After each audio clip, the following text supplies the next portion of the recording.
Hello students, welcome to my class. আজকে আমরা যেটা করব মাধ্যমিক পরীক্ষার প্রস্তুতি হিসেবে টেস্ট পেপার সলভ। এর আগে অলরেডি আমার একটা ক্লাস হয়ে গেছে টেস্ট পেপার সলভ নিয়ে, এটা সেকেন্ড ক্লাস। যারা ফার্স্ট ক্লাসটা দেখে উঠতে পারোনি ভিডিওটা, তারা অতি অবশ্যই একবার দেখে নিও, কারণ সেখানে বেশ কিছু ইম্পর্টেন্ট ইনস্ট্রাকশনস, খাতা কিভাবে সাজানো হবে সেগুলো দিয়ে দেওয়া রয়েছে। স্টিল আমি আরেকবার ছোট্ট করে বলে নিই যে বাংলার ক্ষেত্রে যখন এমসিকিউ করবে তখন সেখানে শুধুমাত্র question number, right option number এবং অপশনটাই লিখবে, পুরো সেন্টেন্স কিন্তু কপি করতে হবে না। এসএকিউতে সেগমেন্ট ভাগ থাকে, সেগুলো যখন আমরা এসএকিউতে যাব সেই সময় ওগুলো আমি আলোচনা করে দেব। আর খাতা সাজানোর ব্যাপারটা, যেটা খাতায় কাভার পেজে ব্লক লেটারে সমস্ত কিছু লিখবে, মার্জিন পরিষ্কার করে দেবে, 1 ইঞ্চি মার্জিন, বক্স মার্জিন করবে। যদি দেখো যে মার্জিন দেবার টাইম নেই, তাহলে খাতাটা 4 ধার থেকে ভালো করে মুড়ে দেবে, যাতে মার্জিন লাইনটা স্পষ্ট করে বোঝা যায়। এবং অতি অবশ্যই যে অর্ডারে কোয়েশ্চেন নাম্বার দেওয়া রয়েছে সেইভাবেই আনসার করবে। সেক্ষেত্রে তোমার যদি দেখা যায় যে কোনো আনসার তোমার জানা নেই, তুমি ওটাকে করতেই হবে, তখন স্পেস রেখে যাও। কিন্তু একটা কোয়েশ্চেনের দুটো আমি এখানে করলাম, আবার পরের কোয়েশ্চেনে চলে গেলাম, অথচ আগের কোয়েশ্চেনে 3টে বাকি রয়ে গেছে। বিশেষ করে এমসিকিউ এর ক্ষেত্রে, যেটা ছেলেমেয়েরা করে থাকে, 17টা এমসিকিউ যদি সে একটা জায়গায় 5টা, একটা জায়গায় 2টো, একটা জায়গায় 3টে এরকম ছড়িয়ে ছিটিয়ে করে রাখে, তাহলে পরীক্ষকের পক্ষে দেখতে কিন্তু অসুবিধা হয়। আর তোমার প্রধান লক্ষ্যটাই থাকবে যে তোমার খাতাটা এতটাই সুন্দর হবে তার প্রেজেন্টেশন, যে পরীক্ষক যেন খাতাটা খুঁটিয়ে মন দিয়ে দেখতে বাধ্য হন। হাতের লেখা যদি একদম মুক্তোর মতো নাও হয়, কোনো অসুবিধে নেই, কিন্তু অন্তত যেন সুপাঠ্য হয়, পড়তে যাতে আমাদের কোনো অসুবিধে না হয়। বঙ্গানুবাদের ক্ষেত্রে প্রত্যেকটা সেন্টেন্স যখন তোমরা নিচ্ছ বঙ্গানুবাদের জন্য, আলাদা করে বুলেট দিয়ে দিয়ে দিয়ে দিয়ে 4টে সেন্টেন্সে দেওয়া হয়, 4টে আলাদা বুলেট দিয়ে আলাদা সেন্টেন্স করো। তাহলে কিন্তু যারা এক্সামিনার আমরা, তাদের ডান দিকে মার্কিং করতে হয়, পার্ট মার্কিং করতে হয়, সেটার জন্য যেন স্পেস থাকে। আর তোমরাও বুঝতে পারবে যে হ্যাঁ, আমি 4টে সেন্টেন্সেরই অনুবাদ ঠিকমতো করতে পারলাম। এবার তাহলে চলো আজকের যে সেকেন্ড টেস্ট পেপারটা নিয়ে আমরা আলোচনা করব, সেটা Rahara Ramakrishna Mission boys home high স্কুলের। সেখানে কি বলা হয়েছে এমসিকিউতে, সঠিক উত্তরটি নির্বাচন করো। 1.1, ওই চোখ কি হরিদ্বার চোখ হতে পারে? বক্তাকে। এই যে বহুরূপী গল্পটা আছে, এখানে কিন্তু অনেকই এরকম উক্তি রয়েছে, সুতরাং ওই গল্পটা খুব ভালো করে দেখে রাখবে যে কোন উক্তির বক্তা কে। এইগুলো যেমন এখানে চোখের ব্যাপারটা যখন আসছে, তখন বক্তা কিন্তু ভবতোষ। 1.2, ক্ষণকাল মৌন থাকিয়া কহিলেন। ক্ষণকাল মৌন ছিলেন, অপশন খ নিমাই বাবু। পান্নালাল প্যাটেল জ্ঞানপীঠ পুরস্কার লাভ করেন। তাহলে বুঝতেই পারছো, আমাদের শুধু টেক্সটটা নয়, কিন্তু টেক্সটের সঙ্গে সঙ্গে তার শেষে যে লেখক পরিচিতি অংশটা দেওয়া রয়েছে, সেটাও খুব ভালো করে খুঁটিয়ে পড়তে হবে, কারণ এই কোয়েশ্চেনটা ওখান থেকেই দেওয়া হয়েছে। পান্নালাল প্যাটেল জ্ঞানপীঠ পুরস্কার লাভ করেন, অপশন ঘ 1985 সালে। আমাদের কথা কে বা জানে, আমরা ফিরেছি, অপশন ক দৌড়ে দৌড়ে। জীবনহারা অসুন্দরে করতে ছেদন, কে আসছে? আসছে নবীন। দেখবে ওই লাইনটা বইতে রয়েছে, আসছে নবীন, জীবনহারা অসুন্দরে করতে ছেদন। 1.6 চলে যাচ্ছি। বৃহন্নলারূপী কিরীটির গোধন উদ্ধারের সঙ্গী ছিলেন, অপশন ক আগেন বিরাট পুত্র। কায়স্থ আর রাজপুত চেনা যায় যথাক্রমে।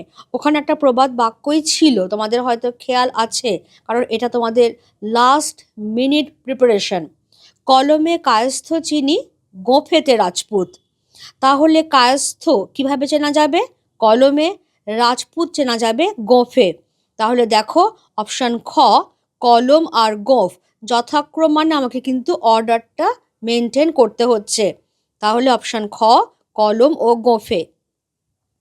পাশ্চাত্য পাঠকের তুলনায় তার পক্ষে একটু বেশি চেষ্টা আবশ্যক। এখানে তার বলতে যার কথা বোঝানো হয়েছে সে কে?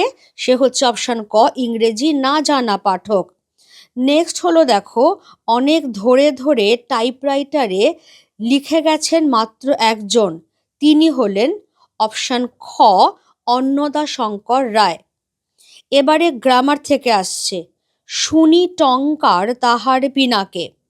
নিম্নরেখ পদটি, এই যে পিনাকে, পিনাক মানে হচ্ছে যে ধনুকটার নাম, তাহলে টঙ্কার হচ্ছে ধনুকের আওয়াজ, তাহলে আওয়াজটা কোথা থেকে আসছে না কিসের দ্বারা হচ্ছে?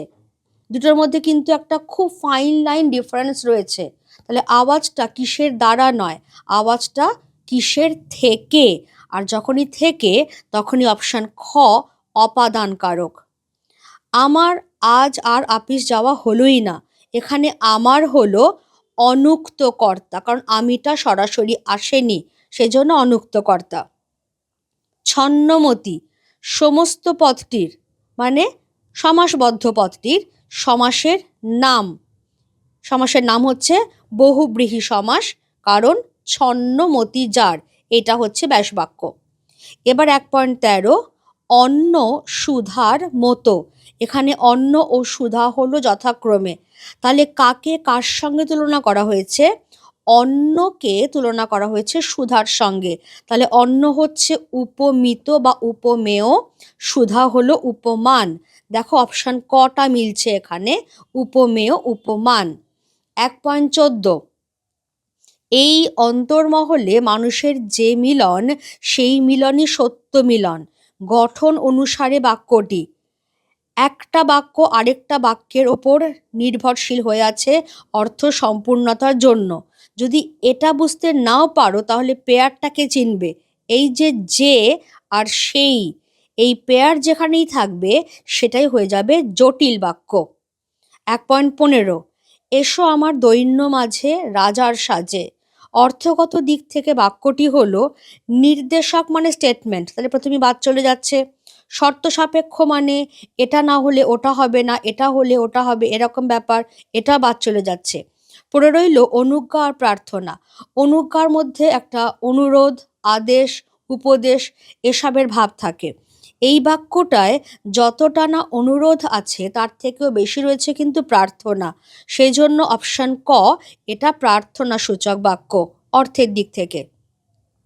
1.16 কি বলা হচ্ছে, যে বাচ্যের ক্রিয়াটি সবসময় হ ধাতু নিষ্পন্ন অকর্মিকা ক্রিয়া এবং মধ্যম ও প্রথম পুরুষে একই রূপে থাকে সেটি হলো ভাববাচ্য। খেয়াল রাখবে অকর্মক ক্রিয়াই ভাববাচ্যের মেন ক্রাইটেরিয়া। কিছুই বলা যাচ্ছে না, এর থেকে কনভার্ট করা হচ্ছে কিছুই বলতে পারছি না। এখানে যে বাচ্যান্তর বা বাচ্য পরিবর্তন ঘটেছে তা হলো কি, সেটা ভাববাচ্য থেকে কর্তৃবাচ্য। কেমন? এবার চলে এসো এসএকিউ। এখানেই আমি তোমাদের যেটা বলছিলাম, সেগমেন্ট ওয়াইজ আমাদের দেখতে হবে। দুয়ের ক যে সেগমেন্টটা থাকে সেটা হচ্ছে গল্প থেকে, কাজে যদি কোনো লাইন চিনতে নাও পারো অন্তত কবিতা বা প্রবন্ধ ভেবে মেজর মিস্টেকটা করে এসো না। কেমন? কোয়েশ্চেন নাম্বার কিন্তু একদম পুরোটা করে দেবে। অনেকেই খাতায় জাস্ট 2-1 বলে একটা ওপরে দিয়ে রাখো, তারপরে 1 2 3 4 এরকম করে না, তাহলে আমরা বুঝতে পারি না যে কিসের 1 2 3 4, 2-1 না 2-2 না 2-3 কোনটা। সেজন্য সবসময় কোয়েশ্চেন নাম্বার পুরো দেবে। প্রথমটা কি বলা হয়েছে, ইসাবের মনে পড়লো। ইসাবের কি মনে পড়েছিল? খুব দরকার না হলে এসএকিউতে কিন্তু উৎস উল্লেখ করতে হয় না, কারণ তোমার শব্দ সংখ্যা কম বেশি 20, অর্থাৎ 10% শিথিলযোগ্য, 10% কম বেশি হতে পারে শব্দ সংখ্যা। তার মানে ম্যাক্সিমাম তুমি 22টা পর্যন্ত, 22 থেকে 23টা পর্যন্ত শব্দ দিয়ে আনসার করতে পারবে। কাজেই অনর্থক উৎস উল্লেখ করে শব্দগুলোকে খরচা করবে না। আর অনেকের ধারণা আছে যে মাত্র 10টা শব্দ যদি শেষ হয়ে যায় আমাকে তো 20 শব্দ, কেউ বলেনি যে 20 শব্দে করতেই হবে, 20 শব্দের মধ্যে করতে হবে। কেমন? ঈশাবের মনে পড়ল। ঈশাবের কি মনে পড়েছিল? ঈশাবের মনে পড়েছিল যে অমৃতের বাবা যখনই ওকে মারতে গেছেন, অমৃত তার মায়ের পেছনে লুকিয়েছে। হ্যাঁ, মায়ের হাতে পরে ওকে ২-৪ থাপ্পড় খেতে হয়েছে, কিন্তু বাবার ভারী হাতের তুলনায় তা কিছুই নয়। সত্যিই যে বিশ্বাস করতে পারছি না। বক্তা কি বিশ্বাস করতে পারছে না? বক্তারা যখন জগদীশবাবুর বাড়িতে ছিলেন, সেই সন্ধ্যায় সিঁড়ির কাছে বিরাগী সন্ন্যাসী বলে যে মানুষটি এসে দাঁড়িয়েছিলেন, তাকে দেখে বক্তারা বিশ্বাসই করতে পারেননি যে ইনি তাঁদের পূর্বপরিচিত বহুরূপী হরিদা। আমার ইচ্ছা তুমি একবার সবগুলো দেখে আসো। এখানে কি দেখে আসার কথা বলা হয়েছে? ভামো, প্রোম, মিথিলা, শোয়েবো, ম্যান্ডেলে প্রভৃতি জায়গায় অপূর্বদের অফিসের যে শাখা অফিসগুলি ছিল, সেখানে কি রূপ গোলযোগ বা বিশৃঙ্খলা ঘটছে তা অপূর্বকে স্বচক্ষে দেখে আসতে বলা হয়েছে। তাহার উচিত হয় নাই। কার কি করা উচিত হয় নাই? ৫ দিনের অবিরাম বৃষ্টিতে, রোষে ক্ষোভে উন্মত্ত নদীর মাত্র কয়েক ইঞ্চি উঁচুতে যে ব্রিজ, তার ধারকস্তম্ভের ওপর দীর্ঘক্ষণ বসে থাকা নদের চাঁদের উচিত হয়নি। উনি ঘোষণা করলেন। কে কি ঘোষণা করেছিলেন? অমৃত ঈশাবের গ্রামপ্রধান ঘোষণা করেছিলেন সেদিন, অর্থাৎ হোলির দিন থেকে অমৃতকে অদল এবং ঈশাবকে বদল বলে ডাকা হবে। এবারেই ২-এর ২ চলে এলো মানেই কবিতার সেগমেন্ট শুরু হয়ে যাচ্ছে। পঞ্চকন্যা পাইলা চেতন। পঞ্চকন্যা কিভাবে চেতনা ফিরে পেল? সমুদ্র রাজকন্যা পদ্মার আদেশে তাঁর সখীরা পঞ্চকন্যাকে নিয়ে গেল তাঁর উদ্যানে। তাদের বসনাবৃত করা হলো, গায়ে হাতে পায়ে মাথায় আগুনের সেক দেওয়া হতে থাকলো এবং ৪ দণ্ড ধরে চলল তন্ত্র মন্ত্র মহৌষধির প্রয়োগ। এইভাবেই তারা চেতনা ফিরে পেল। সব চূর্ণ হয়ে গেল, জ্বলে গেল আগুনে। কি কি চূর্ণ হয়ে আগুনে জ্বলে গিয়েছিল? কবিতার কথকের মিষ্টি বাড়ি, সেই বারান্দা যেখানে তিনি ঝুলন্ত বিছানায় ঘুমোতেন, ছড়ানো করতলের মতো পত্রবহুল গোলাপি গাছ, চিমনি, প্রাচীন জলতরঙ্গ, সমস্ত যুদ্ধের আঘাতে আগুনে জ্বলে গিয়েছিল। স্রষ্টা যখন নিজের প্রতি অসন্তোষে, স্রষ্টা নিজের প্রতি অসন্তুষ্ট ছিলেন কেন? সৃষ্টির উষালগ্নে নানান উত্থান পতনের মধ্যে দিয়ে, ভাঙা গড়ার মধ্যে দিয়ে স্রষ্টা নিজের সৃষ্টিকে নিখুঁতভাবে গড়ে তুলতে চাইছিলেন, কিন্তু পারছিলেন না বলেই নিজের প্রতি অসন্তুষ্ট হয়েছিলেন। হা ধিক মোরে! বক্তা কেন নিজেকে ধিক্কার দিয়েছিলেন? শত্রু সৈন্য যখন স্বর্ণলঙ্কা ঘিরে ফেলেছে, তখন বক্তা ইন্দ্রজিৎ দশানন রাবণের পুত্র হয়েও নিজের প্রমোদ উদ্যানে নারীদের মাঝে বিলাস ব্যসনে রত। এই কারণেই বক্তা নিজেকে ধিক্কার দিয়েছেন। তবু তো কজন আছি বাকি? কবির একথা বলবার কারণ কি? সারা পৃথিবী জুড়ে সাম্রাজ্যবাদী শক্তির আগ্রাসনের কারণে যে যুদ্ধ বেঁধেছে, তাতে অসহায় নিরীহ সাধারণ মানুষ মারা যাচ্ছে, শিশুরাও রক্ষা পাচ্ছে না। তাদের মধ্যেই বেঁচে রয়েছেন সামান্য যে কজন, তারাই যেন বেঁধে বেঁধে থাকেন। নেক্সট চলে এসো ২-এর ৩ প্রবন্ধের সেগমেন্ট। ২-এর ৩ বড়রা শিখিয়ে দিয়েছিলেন। বড়রা কি শিখিয়ে দিয়েছিলেন? কথক বলছেন, বড়রা শিখিয়ে দিয়েছিলেন যে বাঁশের কঞ্চির কলম শুধু সূচলো হলেই হবে না, কালি যাতে একসঙ্গে অনেকটা গড়িয়ে না পড়ে, সেই জন্য তার মুখটা চিরে দেওয়া চাই। কিন্তু তাও কেউ কেউ লিখে থাকেন। কি লেখার কথা বলা হয়েছে? এটা সেকেন্ড প্রবন্ধটা, বাংলা ভাষায় বিজ্ঞান থেকে। সেন্সিটাইজড পেপারের ইংরেজি আক্ষরিক অনুবাদ কেউ যদি করেন স্পর্শকাতর কাগজ, তা অতি উৎকট হয়, কিন্তু তাও অনেকে লিখে থাকেন। কলম সেদিন খুনিও হতে পারে বই কি। কোন প্রসঙ্গে কথা বলা হয়েছে? রোমের অধীশ্বর জুলিয়াস সিজার কাসকাকে যেটা দিয়ে আঘাত করেছিলেন, সেটা ব্রোঞ্জের তৈরি শলাকা, যার পোশাকি নাম স্টাইলাস। সেই প্রসঙ্গেই এই কথা বলা হয়েছে। তাদের নতুন করে শিখতে হচ্ছে। কি শেখার কথা বলা হয়েছে? আমাদের সরকার ক্রমে ক্রমে রাজকার্যে দেশি পরিভাষা চালানোয় অনেককে সেই বিদেশি শব্দের দেশি পরিভাষা নতুন করে শিখতে হচ্ছে। এবার ২-৪ তোমরা সবাই জানো এই লাস্ট সেগমেন্টটা গ্রামারের সেগমেন্ট থেকে। সেখানে কি রয়েছে? প্রথম কোয়েশ্চেন, ব্যতিহার কর্তা কাকে বলে? যে দুই কর্তার মধ্যে সহযোগিতার ভাব না থেকে পারস্পরিকতা বা বিরোধী ভাব থাকে তাদেরই বলা হয় ব্যতিহার কর্তা। যদি উদাহরণ না চায় তাহলে দেবার দরকার নেই। সমধাতুজকরণের একটি উদাহরণ দাও। বাক্যে এক্সাম্পল দেবে। এবার কোন পার্টিকুলার ওয়ার্ডটা সমধাতুজকরণ ডেফিনেটলি সেটা আন্ডারলাইন করে দেবে, না হলে কিন্তু পরীক্ষক বুঝতে পারবেন না যে কোনটা তোমার উত্তর। যেমন এখানে উত্তর হতেই পারে, আমি একটা জাস্ট বলছি, অনেকগুলোই হতে পারে। একটা কিরকম হতে পারে? যে বাঁধনে তুমি আমায় বেঁধেছ তা খোলা সহজ নয়। এই যে বাঁধনে বেঁধেছোটা ক্রিয়া, বাঁধনে মানে বাঁধনের দ্বারা, তাহলে বাঁধনেটা হয়ে যাচ্ছে সমধাতুজ করণ। কপোতাক্ষ, পদটির ব্যাসবাক্য সহ সমাসের নাম লেখো। ফরম্যাটটা কি হবে? কপোতাক্ষ লিখবে, সমান সমান ব্যাসবাক্য করবে, কপোতের অক্ষির ন্যায় অক্ষি যার, সমান সমান দিয়ে লিখবে মধ্য পদলোপী বহুব্রীহি সমাস। এবার নিচের ব্যাসবাক্যটি সমাসবদ্ধ করে তার শ্রেণী নির্ণয় করো। এখানে ফরম্যাটটা কি? এটাকে আগে টুকবে, বর দান করেন যিনি, সমান সমান লিখবে বরদ, সমান সমান লিখবে উপপদ তৎপুরুষ সমাস, কোনো ব্র্যাকেট বা কিচ্ছু ইউজ করবে না। ইন্দ্র আশ্বাস দিলেও আমি রাজি হইলাম না, যৌগিক বাক্যে রূপান্তর করো। ইন্দ্র আশ্বাস দিল, তবু আমি রাজি হইলাম না, যৌগিক চেয়েছে কিন্তু, হ্যাঁ, জটিল নয়। তখন ধীরে ধীরে সমস্ত বিষয়টাই পরিস্ফুট হইয়া উঠিল, নং অর্থক মানে নাবাচক বাক্যে। তখন ধীরে ধীরে কোনো বিষয়ই অপরিস্ফুট হইয়া থাকিল না।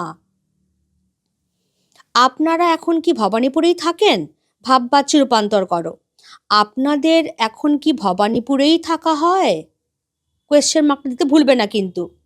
কর্মকর্তৃবাচ্যের একটি উদাহরণ দাও। শাঁখ বাজে, ব্যাস এটুকুই লিখবে, আর নয় কিন্তু কিচ্ছু। আসক্তিহীন একটি বাক্যের উদাহরণ দাও। বিশ্বকবি নোবেল রবীন্দ্রনাথের গেছে চুরি, হয়ে গেল আসক্তিহীন বাক্য। এটাকে কিন্তু আবার সাজিয়ে লিখতে যেও না, কারণ তোমাকে সাজিয়ে লিখতে বলা হয়নি। যেটুকু চাইবে না ঠিক সেটুকুই লিখবে। কোন বহুব্রীহি সমাসে পূর্বপদ ও উত্তরপদ পৃথক বিভক্তিযুক্ত হয়? আনসারটা হচ্ছে ব্যাধিকরণ বহুব্রীহি সমাসে পূর্বপদ ও উত্তরপদ পৃথক বিভক্তিযুক্ত হয়।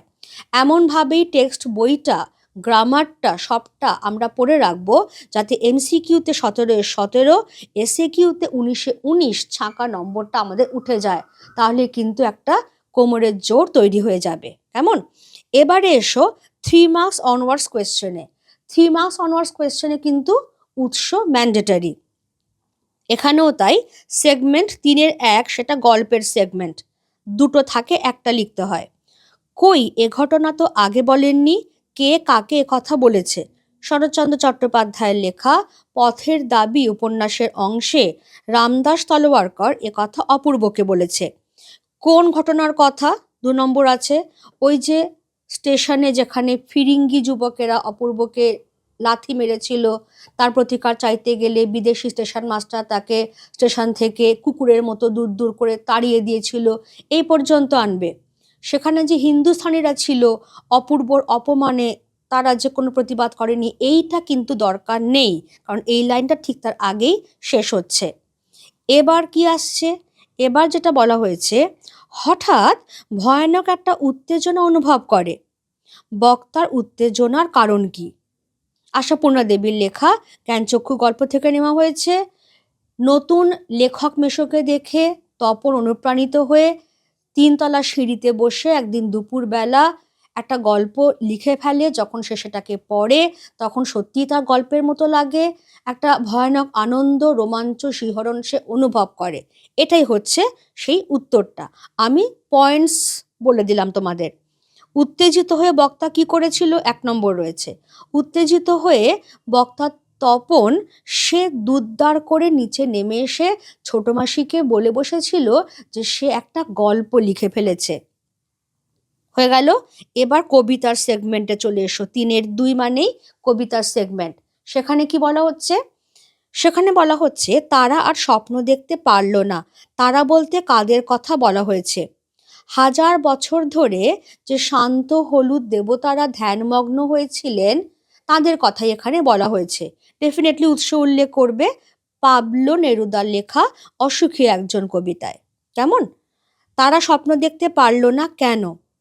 এই যে কবিতার কথক যুদ্ধের আহ্বানে তার প্রিয়তমাকে ছেড়ে যুদ্ধক্ষেত্রে চলে গিয়েছিলেন, বছরের পর বছর দীর্ঘ প্রস্তুতির পর যখন ভয়ানক এক রক্তের আগ্নেয় পাহাড়ের মতো যুদ্ধ হলো, তখন সেই যুদ্ধের আঘাত থেকে কেউই রক্ষা পেল না। বাড়িঘর সব খুন হয়ে গেল, শিশুরাও মারা গেল, এমনকি মন্দির থেকে উল্টে পড়ল দেব বিগ্রহ, যারা হাজার হাজার বছর ধরে শান্ত হয়ে ধ্যানমগ্ন হয়েছিলেন। তারা আর মানুষকে স্বপ্ন দেখাতে পারলেন না। হয়ে গেল। এবারে ধ্বংস দেখে ভয় কেন তোর? প্রলয়োল্লাস থেকে। ধ্বংসকে ভয় না পাওয়ার কারণটি বুঝিয়ে দাও। 3 নম্বর রয়েছে, তাহলে ধ্বংসের ব্যাপারটা একটুখানি বলবে, কিভাবে ধ্বংস আসছে একটা ভয়ঙ্কর মূর্তিতে, যাকে প্রলয়ঙ্কর শিবের সঙ্গে তুলনা করা হয়েছে। সেই ধ্বংস মূর্তি দেখে সাধারণ পরাধীন কুসংস্কারাচ্ছন্ন ভারতবাসী তারা ভয় পেয়ে যাচ্ছে। কবি কিন্তু ভয় পেতে বারণ করছেন, কারণ এই ধ্বংসের মধ্যেই রয়েছে নতুন সৃষ্টির সম্ভাবনা। শিব যেরকম একই সঙ্গে রুদ্র, একই সঙ্গে মহাদেব, অর্থাৎ তার নৃত্যের একটি পদক্ষেপে থাকে ধ্বংস, অন্য পদক্ষেপে থাকে সৃষ্টি। সেই রকমটাই এখানে বিপ্লবী শক্তি আসছে, তারা সমস্ত কিছুকে ধ্বংস করে নতুন স্বাধীনতার ভোর নিয়ে আসবে, নতুন সমাজ গড়ে তুলবে। তাই এই ধ্বংস দেখে ভয় পাওয়ার কোনো কারণ নেই। নেক্সট কোয়েশ্চেন চলে এসো। ব্রড কোয়েশ্চেন আসছে এখানেও সেগমেন্ট ওয়াইজ। কোয়েশ্চেন নাম্বার 4 যেটা, সেটা আমাদের গদ্য বা গল্প থেকে। বাবুটির স্বাস্থ্য গেছে কিন্তু শখ 16 আনায় বজায় আছে। বক্তা কার সম্পর্কে কথা বলেছেন? আমি উৎসটা আর বলছি না, কিন্তু তোমাদের বলতে হবে। বক্তা নিমাই বাবু পলিটিক্যাল সাসপেক্ট সব্যসাচী মল্লিক সন্দেহে ধৃত গিরিশ মহাপাত্র সম্পর্কে কথা বলেছেন। তার স্বাস্থ্য ও শখের পরিচয় দাও। রুগ্ন স্বাস্থ্য সেটা বলবে, ভয়ঙ্কর কাশি সেটা বলবে, চোখটা বলবে, এটা স্বাস্থ্য হয়ে গেল। আর শখ পুরো একটা এন্টায়ার প্যারাগ্রাফই রয়েছে, যে তার ধুতি কীরকম, পাঞ্জাবি কীরকম, সেখানে পকেট থেকে বাঁক আঁকা রুমালে কিছুটা দেখা যাচ্ছিল, তার চুলগুলো অসম্ভব রকমের তৈল নিষিক্ত, এবার কোন দিকের চুল কতটা কীরকমভাবে ছাঁটা, সে জুতো কীরকম পরেছে, হাতে হরিণের শিঙের হাতল দেওয়া বেতের ছড়ি, জাহাজের ধকলে সমস্ত কিছুই নোংরা হয়ে গেছে, মানে কয়েকদিনের জাহাজ যাত্রা ধকলে। এই পর্যন্ত কিন্তু শেষ করবে। এটা ভীষণ একটা ইম্পর্টেন্ট কোয়েশ্চেন, আমি এখানে স্টার দিয়েই দিলাম। এবার 4-2, তাতে যে আমার ঢং নষ্ট হয়ে যায়, এখানে যাবে আছে, অ্যাকচুয়ালি যায়। বক্তা কোন প্রসঙ্গে কথা বলেছেন? বুঝতেই পারছো সুবোধ ঘোষের লেখা বহুরূপী গল্প থেকে এই কথাটা নেওয়া হয়েছে। কোন প্রসঙ্গে? জগদীশবাবুর বাড়ি থেকে যখন বক্তারা হতাশ হয়ে ফিরে এলেন যে তারা হরিদার খেলা দেখতে পারেননি, হরিদার ঘরে ঢুকে তারা জানতে পারলেন যে বিরাগী সন্ন্যাসীকে দেখেও তারা চিনতে পারেননি তিনি হচ্ছেন বহুরূপী হরিদা। তাকে যখন বলা হয়েছিল যে জগদীশবাবু তাকে তীর্থভ্রমণের জন্য 101 টাকা দিতে চেয়েছিলেন, তিনি গ্রহণ করলেন না কেন, সেই প্রসঙ্গেই হরিদা এই কথা বলেছেন। এই উক্তির আলোকে বক্তার চরিত্র বিশ্লেষণ করো। তাহলে এখানে হরিদার আর্থিক অবস্থাটা বা দুরবস্থা যাই বলো না কেন সেটা একটুখানি ধরিয়ে দেবে, দিয়ে তারপরে বলবে যে তা সত্ত্বেও হরিদার নিয়ম বেঁধে সময় মেনে কাজ করতে মনের ভেতর থেকেই একটা প্রবল আপত্তি, সেটা বলছো। তারপরে বলবে হরিদা সপ্তাহে মাত্র 1 দিন বহুরূপী সেজে বের হন, কিন্তু যখন তিনি যে রূপ ধারণ করেন সেই চরিত্রের সঙ্গে একাত্ম হয়ে যান। সেই জন্যে তিনি যখন বহুরূপী সেজেছেন, বিরাগী সন্ন্যাসী সেজেছেন, তখন কোনো লোভ মোহ মায়া আসক্তি তার মধ্যে থাকা সম্ভবই নয়, তাই তিনি 101 টাকা গ্রহণ করেননি। উপরন্তু তার থেকেও বড় কথা, হরিদার মধ্যেই একটা নির্লোভ সত্তা আছে। সে তিনি বহুরূপী হলেও আছে, না হলেও আছে। সেই জন্যেই তিনি সেই টাকাটা তার দারিদ্র্য সত্ত্বেও গ্রহণ করতে পারেননি। এই দুটো পয়েন্ট, বেশিরভাগ ছেলেমেয়েরা না ওই চরিত্রের সঙ্গে একাত্মতা এই পয়েন্টটাকেই আনে, কিন্তু তোমার এক্সট্রা ওয়েটেজ ক্যারি করবে যখন তুমি এইটা ধরাতে পারবে যে হরিদার মধ্যে একটা নির্লোভ সত্তা কিন্তু বর্তমান। এবার চলে এসো, আমরা আমাদের পরের সেগমেন্টে চলে যাব। পরের সেগমেন্ট যেটা কোয়েশ্চেন নাম্বার 5, সেটা কবিতা থেকে। তোমায় নিয়ে বেড়াবে গান, নদীতে দেশ গায়ে। কার কোন রচনার অংশ? এটা একদম ছাঁকা নম্বর। জয় গোস্বামীর লেখা অস্ত্রের বিরুদ্ধে গান কবিতার অংশ। প্রসঙ্গ উল্লেখ করে বক্তব্যটি তাৎপর্য বুঝিয়ে দাও। তাহলে সারা পৃথিবী জুড়ে সাম্রাজ্যবাদী শক্তিগুলির আগ্রাসন, লোভ, হিংসার কারণে যুদ্ধ বেঁধেছে এবং সেই যুদ্ধের বিরোধিতা করতেই নেমেছেন কবি সহ শুভবুদ্ধি সম্পন্ন মানুষ। তাদের কাছে রয়েছে গান, অর্থাৎ শিল্পী সত্তা বলে গানের যে শক্তি, গানের যে নানা রকম উপায়ে গান বাঁধা যায়, গানের যে বিষয় বৈচিত্র্য, সেইগুলো সব কিছু আনবে এবং এই বিষয় বৈচিত্র্য, আঙ্গিকের যে বিভিন্নতা, তার কারণেই গান আমাদেরকে নানা দেশে, দেশান্তরে, স্থানে স্থানান্তরে, মাটির কাছাকাছি নিয়ে যেতে পারে, নদীতে দেশ গাঁয়ে পৌঁছে দিতে পারে। এবার চলে এসে 5-এর 2, দেখিয়া রূপের কলা বিস্মিত হইল বালা। উদ্ধৃত অংশের বালাকে, বালা মানে মেয়ে, তাহলে উৎস উল্লেখ করছো সৈয়দ আলাওলের লেখা সিন্ধু তীরে কাব্যাংশে। উল্লিখিত বালা বলতে সমুদ্র রাজকন্যা পদ্মাকে বোঝানো হয়েছে। পাঠ্য কবিতা অবলম্বনে বালার সৌন্দর্য প্রীতির পরিচয় দাও। তার মধ্যে একটা পয়েন্ট আসবে, ওই যে সিন্ধু তীরে দ্বীপ ভূমিটির যে সৌন্দর্য, সেইটা দেখে তাহলে সেই সৌন্দর্য কথাটা উল্লেখ করবে। সেখানে কত মনোরম স্থান, সেখানে পর্বত রয়েছে ওপরের দিকে, পর্বতের পাশে সুন্দর একটা ফল ফুলের বাগান রয়েছে। সেই সমস্ত কিছু দেখে শুনেই কিন্তু পদ্মা নিজের উদ্যানটাকে আরো সুন্দর করে বানিয়েছেন, সেখানে স্বর্ণরত্নাদি খচিত প্রাসাদ তৈরি করিয়েছেন। এটা একটা দিক গেল। আরেকটা দিক হচ্ছে, যখন তিনি একদিন রাত্রিবেলা তার পিতৃপুরীতে কাটাবার পর ভোরবেলা সখীদের সঙ্গে নিজের প্রাসাদে ফিরছেন, তখন সিন্ধু তীরে এক ভাঙা মাঞ্জস পড়ে থাকতে দেখে কৌতূহলের বশে তিনি সেখানে যাচ্ছেন, চিতরের রানী পদ্মাবতীকে দেখছেন। তাকে দেখে, তার সৌন্দর্য দেখে তিনি বিমোহিতা হচ্ছেন। কি কি অনুমান করছেন, রম্ভার কথা আসবে, স্বর্গের সাপ ভ্রষ্ট বিদ্যাধরীর কথা আসবে। এই সমস্ত কিছুই হচ্ছে সমুদ্র রাজকন্যা পদ্মার সৌন্দর্য প্রীতির পরিচয়। নেক্সট সেগমেন্ট আসবে প্রবন্ধের। জন্ম নিল ফাউন্টেন পেন। ফাউন্টেন পেনের স্রষ্টাকে? শ্রীপান্থ রচিত হারিয়ে যাওয়া কালি কলম প্রবন্ধে আমরা জানতে পারি ফাউন্টেন পেনের স্রষ্টা হলেন লুইস অ্যাটসন ওয়াটারম্যান। দেখো আমি উৎসটা কিভাবে দিলাম, আমি কিন্তু এরকমভাবে দিলাম না যে উদ্ধৃত অংশটি শ্রীপান্থের লেখা হারিয়ে যাওয়া কালি কলম থেকে নেওয়া হয়েছে। এটা ছোটবেলা তোমরা এভাবে দিয়েছ, এখন বড় হচ্ছ, ম্যাচিওর হচ্ছ, কাজে আনসারের সঙ্গে জুড়ে দেবে ওটাকে। বাংলায় কে এই পেনের নামকরণ করেছিলেন?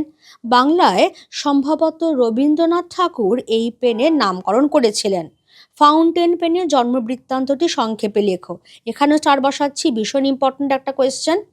ওখানে দেখবে বইতে একটা প্যারাগ্রাফ দেওয়াই রয়েছে যে তিনি একদিন যখন ব্যবসার কাজে দোয়াত কলম নিয়ে বেরিয়েছেন, ব্যবসায়ীর সঙ্গে চুক্তিপত্র অর্ধেক যখন সই করা হয়েছে, তখনই দোয়াতের কালি উল্টে পড়ে গেছে।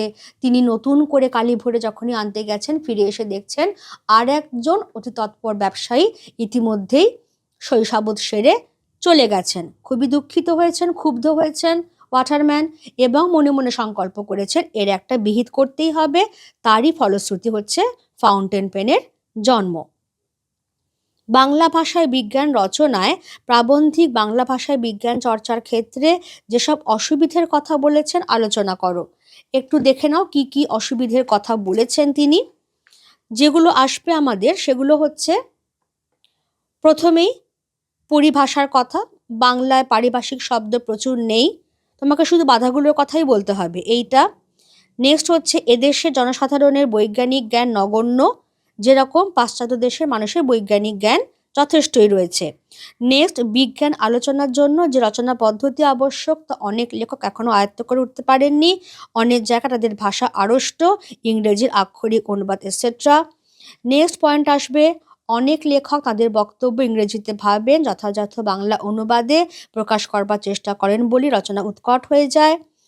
নেক্সট আসবে যে আলংকারিকতা বর্জন করতে হবে বৈজ্ঞানিক সন্দর্ভ লেখার সময়। আর অল্প বিদ্যা ভয়ঙ্করী, যাদের কম জ্ঞান তারা সেই বিদ্যাটাকে কাজে লাগিয়ে যখন ভুল কিছু তথ্য দিচ্ছেন তাদের বৈজ্ঞানিক প্রবন্ধে, তখন সেটা পাঠকের পক্ষে ক্ষতিকর হয়ে দাঁড়াচ্ছে। হয়ে গেল।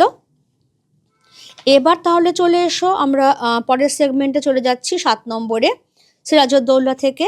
বাংলা শুধু হিন্দুর নয়, বাংলা শুধু মুসলমানের নয়, মিলিত হিন্দু মুসলমানের মাতৃভূমি গুলবাগ এই বাংলা।